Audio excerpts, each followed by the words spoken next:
Όχι, δεν τον γέννησα εγώ. Δεν είναι δικό μου παιδί, ούτε του πατέρα σας. Το παιδί μου είναι άλλο. Μου τα άλλαξαν στην κλινική.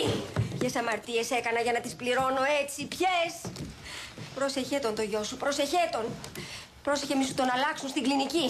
Μη σου τον πάρουν και σου βάλουν άλλο και σου πούν ότι αυτόν γέννησες. Φύλαγέ τον. Φύλαγέ τον σαν τα μάτια σου. Μην τον αφήνεις ποτέ μόνο του. Εγώ τον φύλαγα και μου τον πήρανε. Μου βάλαν άλλον και μου είπανε ότι αυτόν γέννησα. Μου κάναν ένεση και μου τον πήρανε. Δεν γέννησα εγώ ποτέ τέτοιο παιδί.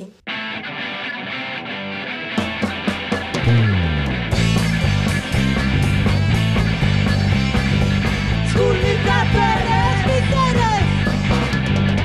Αγαπάτε από το γάμο μας ποτέ παπανιέρες.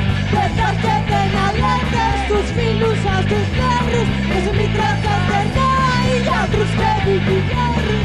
Κρίμα, κρίμα, κρίμα, κρίμα, δεν υπάρχει κρίμα. Κρίμα, κρίμα, κρίμα, δεν υπάρχει κρίμα. Κρίμα.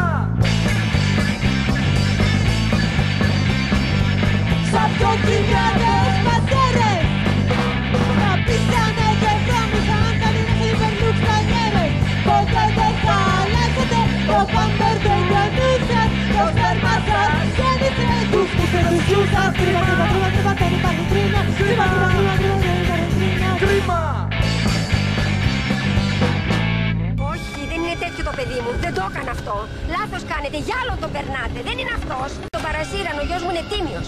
Δεν τα μεγάλωσα εγώ έτσι τα παιδιά μου, τα πρόσεξα. Το πρόσεχα το Γιώργο μου, το ξέρω καλά το παιδί μου. Δεν θα παρασυρώταν από κακές παρέες, του έχω δώσει ανατροφή.